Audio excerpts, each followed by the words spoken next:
വാഗമൺ ശാന്തസുന്ദരമായ ഒരു ടൂറിസ്റ്റ് പ്രദേശമാണ്. മൂന്നാർ പോലെ പ്രശ്നകലുഷിതമായ പ്രദേശമാക്കി മാറ്റുന്നത് അങ്ങോട്ടുള്ള ടൂറിസ്റ്റ് സഞ്ചാരത്തെ ബാധിക്കുകയും ടൂറിസ്റ്റ് മേഖലയുടെ വിശാലമായ സാധ്യതയെയും ഒരുപാട് പേരുടെ ജീവിതമാർഗമായ വാഗമൺ ടൂറിസത്തെയും ബാധിക്കുകയും ചെയ്യും.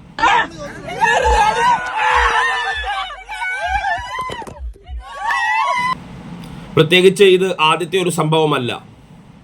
മുമ്പും ഇത്തരം അക്രമങ്ങൾ ടൂറിസ്റ്റുകൾക്ക് നേരെ ഉണ്ടായിട്ടുണ്ട്. അതൊക്കെ വ്യത്യസ്ത സംഭവങ്ങളും വ്യത്യസ്ത പ്രശ്നങ്ങളും വ്യത്യസ്ത കാരണങ്ങളുമായിരിക്കാം. പക്ഷേ ഇനിയും ടൂറിസ്റ്റുകൾക്ക് നേരെയുള്ള അക്രമങ്ങൾ ഉണ്ടായിക്കഴിഞ്ഞാൽ പല സംഭവങ്ങളെയും ചേർത്ത് വച്ചുകൊണ്ട് വാഗമൺ ടൂറിസ്റ്റുകൾക്ക് സുരക്ഷിതമായ ഒരു നാടല്ല. അവിടെ ലഹരി മാഫിയയും സാമൂഹിക വിരുദ്ധരും അഴിഞ്ഞാടുകയാണ് എന്ന ഒരു ചീത്തപ്പേര് വാഗമണ്ണിന് ഉണ്ടായിത്തീരും. അത് ആ നാട്ടുകാരെ ബാധിക്കും. അതുകൊണ്ട് വാഗമണ്ണിലെ സുഹൃത്തുക്കളോടും നല്ലവരായ നാട്ടുകാരോടും നിയമപാലകരായ പോലീസ് ഉദ്യോഗസ്ഥരോടും അഭ്യർത്ഥിക്കാനുള്ളത്, അക്രമികളെ നിങ്ങൾ തന്നെ പിടികൂടുകയും അറസ്റ്റ് ചെയ്ത് ജയിലിൽ അടയ്ക്കുകയും ചെയ്യുക. വരുന്ന ടൂറിസ്റ്റുകൾ മാന്യമായി വാഗമണ്ണിൽ കാശ് ചെലവഴിച്ചിട്ടാണ് പോകുന്നത്. അതുകൊണ്ട് അവർക്ക് നേരെ കയ്യേറ്റം ചെയ്യുന്നവരെ നാടിൻ്റെ ശത്രുക്കളായി കണക്കാക്കുക. 3 പേര് ഒരു ബൈക്കിൽ സഞ്ചരിച്ച് മാന്യമായി യാത്ര ചെയ്യുന്ന സ്ത്രീകളും കുട്ടികളും വയോധികനും ഉൾപ്പെടെയുള്ള ഒരു കുടുംബത്തിനു നേരെ അകാരണമായി ആക്രമണം അഴിച്ചുവിട്ടു എന്നുള്ളത് മനസ്സാക്ഷിയെ ഞെട്ടിക്കുന്നതാണ്. ഇത്തരം സാമൂഹിക വിരുദ്ധരെയും ലഹരിക്ക് അടിമപ്പെട്ടവരെയും സംരക്ഷിക്കുന്നത് കാടത്തമാണ്.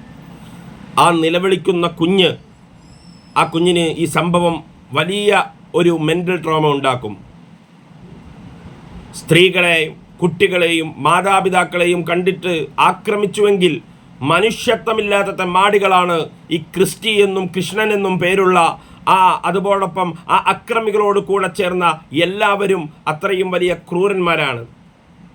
അതുകൊണ്ട് തന്നെ ഈ വിഷയത്തിൽ നീതിയോടൊപ്പം അതോടൊപ്പം നമ്മളുടെ വാഗമൺ എന്ന സ്ഥലത്തിൻ്റെ അന്തസ്സിന് യോജിക്കുന്ന നിലയിൽ ഈ അക്രമികളെ നിയമപാലകർ അവർ പിടികൂടണം എന്ന് തന്നെയാണ് നമുക്ക് അഭ്യർത്ഥിക്കാനുള്ളത്. വരുന്നവർ ടൂറിസ്റ്റുകളായിട്ട് വരുന്നവരിൽ എന്തെങ്കിലും നിങ്ങൾക്ക് നിരക്കാത്തത് കണ്ടു കഴിഞ്ഞാൽ വരുന്നവരെ വണ്ടി ഓടിക്കാനും അല്ലെങ്കിൽ വാഗമണ്ണിലേക്ക് ടൂറിസ്റ്റ് വരുന്നവരെ മര്യാദ പഠിപ്പിക്കാനൊന്നും വാഗമണ്ണിലുള്ളവർ ഒരു കൂട്ടമായി നിന്നുകൊണ്ട് ഒരു ആൾക്കൂട്ട ആക്രമണം നടത്തേണ്ടതില്ല. മറിച്ച് അവിടെ പോലീസ് സ്റ്റേഷനുണ്ട്.